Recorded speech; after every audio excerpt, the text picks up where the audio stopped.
The light's gone, it's 45 minutes after sunset and we're off.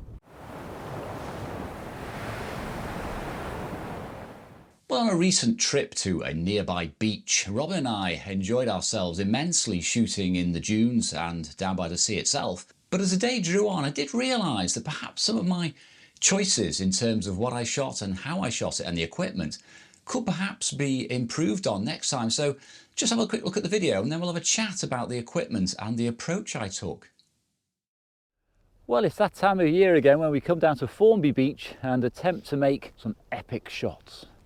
You see, last year I really slipped up. I don't know what it was. It's a combination, I think, of wrong equipment, excuses, and bad light.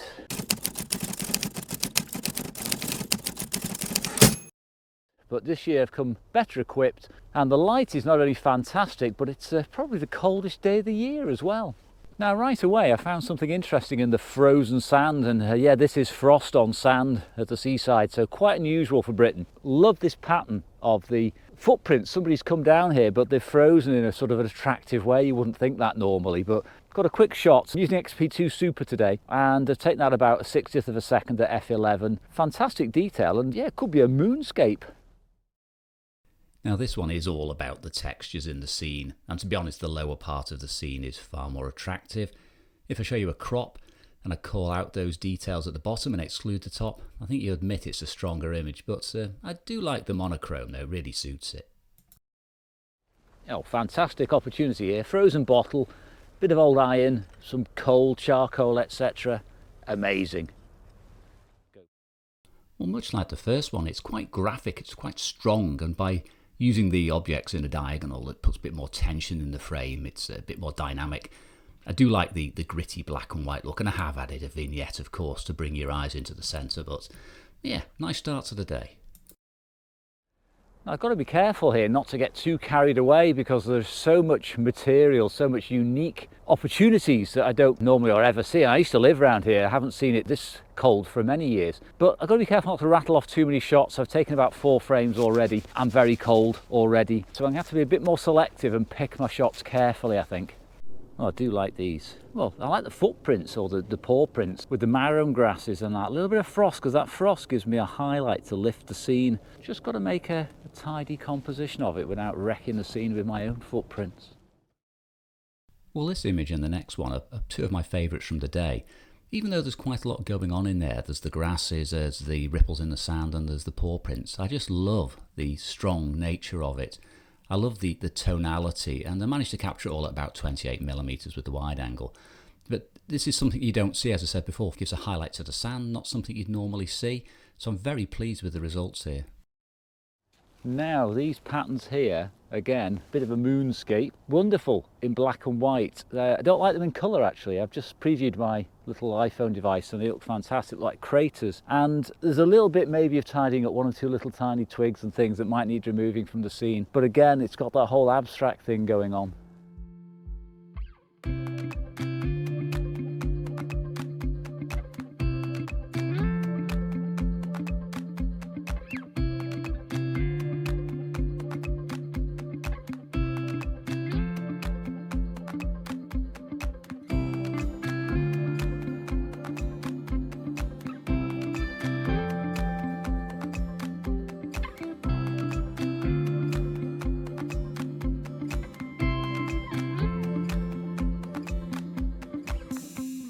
Absolutely overwhelmed by the amount of material today, and the frost is really making all the difference and giving me tons of options. But I have found already that the poor old Nikon F80, I've changed out the batteries. I think it's mainly the cold. I don't think they're that flat, and I've only got the one extra set with me. However, just in case this happens, I have a Nikon F75 with me, a slightly lighter and cheaper camera which takes different batteries, and thankfully I've got 4 of those too, so I should be okay. Well, we've come out again in the afternoon after a short snacky break and some hot drinkage, and the frost is remaining all day. It's a good thing about it being absolutely freezing, bitterly cold. It's not going anywhere. Tide's on its way up, another hour or so it'll be maximum, and then it'll start to recede for sunset. So we should get some of that wet sand then, which is always what you want, so it cleans up all the footprints and hopefully gives some nice colourful reflections. Well, some lovely patterns in the sand here with the frost still sticking to the sides. Sky in the background. I think I'm going to isolate it though. Well, the light is amazing on the dunes now with the frost in the foreground, and there's a very soft quality to it as well. There may be a little bit of mist or some atmosphere blowing in from the sea, but whatever, it looks fantastic in black and white on my preview device. Well, unfortunately, the conventional black and white shots were a bit messy. There were too many footprints in there. But I did pull out the little G15 infrared digital camera, which I carry most of the time. And I took a half dozen shots, and this is the most successful because it isolates a very small area of dunes with the marram grasses and a strong sky. So that's probably a good call carrying that camera, because not only is digital cheaper, but it did something which the conventional black and white couldn't. Well, these ice patterns here have really caught my eye. Oh, well, they caught Robin's eye and he told me about them and I copied him. Just shows you how cold it is today. It won't be here for long though, because the tide is only about half an hour away.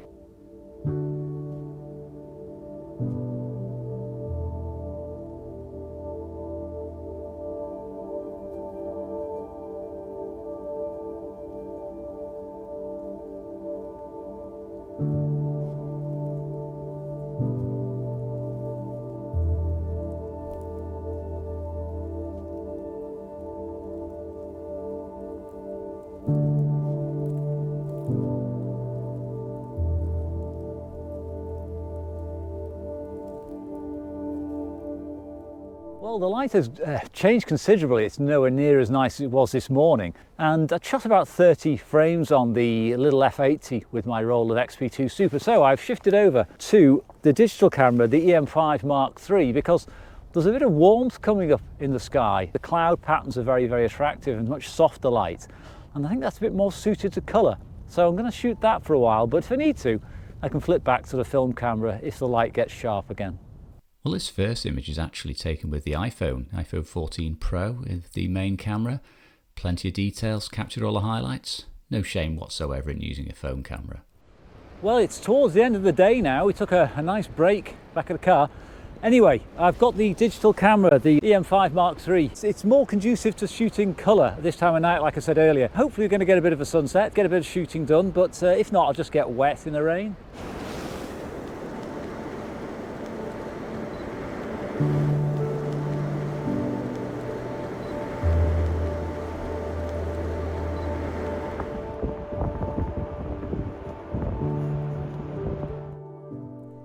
Well, I've taken quite a few with the Olympus EM5 with my all-in-one 14 to 140 zoom, because the sunset is tremendous. We're about half an hour off sunset now, and the sky is breaking open and there's beautiful colours in there. I have taken one or two with the remainder of the XP2 Super in the F80, but I really think for this sort of shooting the digital camera is better, because obviously I can preview things, whereas during the day I was definitely favouring the black and white film. I think you'll agree the light is spectacular and colourful and dramatic and everything else a photographer could want, so quite happy that I've got this opportunity despite my fingers falling off and my feet being frozen like blocks of ice.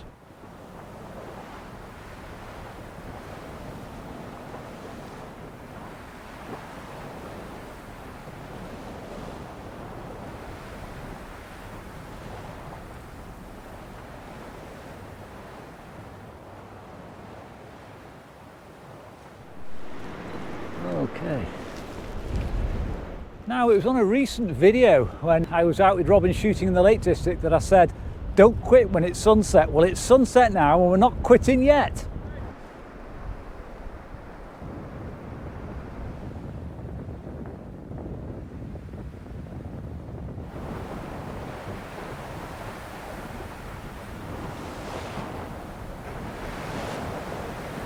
Well, the light has dropped considerably, the colour's gone, but we're not shifting. Yeah, still waiting for a miracle.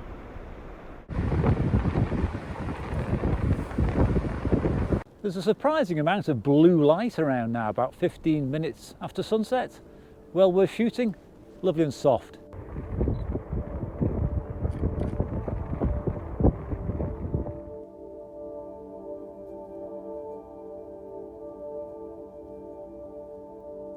Well, the light's gone and so's the GoPro's battery. So overall, a very enjoyable trip, and I did enjoy myself immensely, but I did, as I said earlier, reflect somewhat on the choices later in the day and as I drove home. And starting with the camera itself, which is my trusty old Nikon F80, with the stabilised Tamron 28-300 VR lens. This lens is an all-in-one. It has compromises. What it does very well. And when I'm out on hikes, I've got that huge focal range which allows me to pull in distant details. And as you could see on the shot with the horses trotting along on the beach in front of the docks, it gave me something I couldn't get without that sort of long reach of the lens. But even then, I had to crop in, and that accentuated the grain on the shot. But worst of all is the absolutely atrocious distortion. The pin cushioning makes this an image I couldn't actually print in the darkroom. This has to be worked on digitally to get the horizontal line, because when you're working down by the coast, you have a lot of horizontal lines. You have the horizon. It's not a problem when I'm working in the hills with this lens, because the distortion will be lost in amongst all the wavy hills and all the little ripples and the dunes if I'm in the dunes themselves, but no good for straight lines, no good for architecture. So I'd have to think carefully whether I'd shoot that down on the beach itself again, but I do love the stabilisation. Now, in terms of the actual images I shot towards the end of the day, I did realise that I was focusing very much on that lovely bright patch of light over in the sky. That was the only bright patch of light. The rest of the sky had really gone. And again, I'll say it, the video makes things look quite bright, but in reality, we're really struggling to see things. But the images to the left and the right of the sunny patch were much better, and they had lovely blue, cool tones. And I think in the future, I would avoid the eye candy, if you like, and go for those more subtle areas of the scene. Now, something else which troubles me at times is the fact that I will dismiss using film at the very early part of the day and the late part of the day. Now, the digital camera, as I've said, is far superior for shooting in low light technically. The noise levels are vastly reduced over film, and you have to take quite a lot of images because the light's changing so quickly, you don't know which one's going to be the best. That said, I have shot this beach before with film. I used MkII a couple of years ago and I did like the results. So I'd have to think, maybe should I shoot the digital alongside colour film when the sun sets? Perhaps I should have pulled out the F75 body I had with me and loaded a roll of portrait in there, or maybe one of the sort of cine still films and gone for a more dramatic shot than the colour negatives would normally give me with the portrait range, or even the beautiful images I get out of my Olympus EM5. If I preview them with the EM5 and I get some nice looking images, maybe then switch over to the film camera and make the most at the optimum time for the lighting without burning through tens of pounds on wasted shots. Now, something else as well, which I used this for the first time on this shoot, or not on this shoot, was the scanning process. Now, I have finally invested in a decent DSLR scanning solution. I say DSLR, I'm using a mirrorless camera, Olympus EM5 Mark III, to digitize these negatives, and I found it an absolute joy, to be honest, compared to using the manual film holders and shuffling the film through. It's so much easier to move, just incrementing the frames along, and also having the built-in light source. The whole thing with the brushes to clean the negative made my life a lot easier. Not cheap, certainly not the most expensive solution out there, but yeah, something I'll probably cover in a future video when I'm absolutely happy with the workflow and I've got things nailed. So back to that point I mentioned at the start about equipment being important. I mean, it's often said that camera equipment isn't important, and yeah, perhaps it's not important if you're out shooting with one lens around a city where you can move flexibly and the images are more abundant. But if you're in a location where there are very distant shots, or you need that telephoto to bring in that compression and to add the drama, then equipment is important. So I do consider my equipment very carefully before I go out and shoot.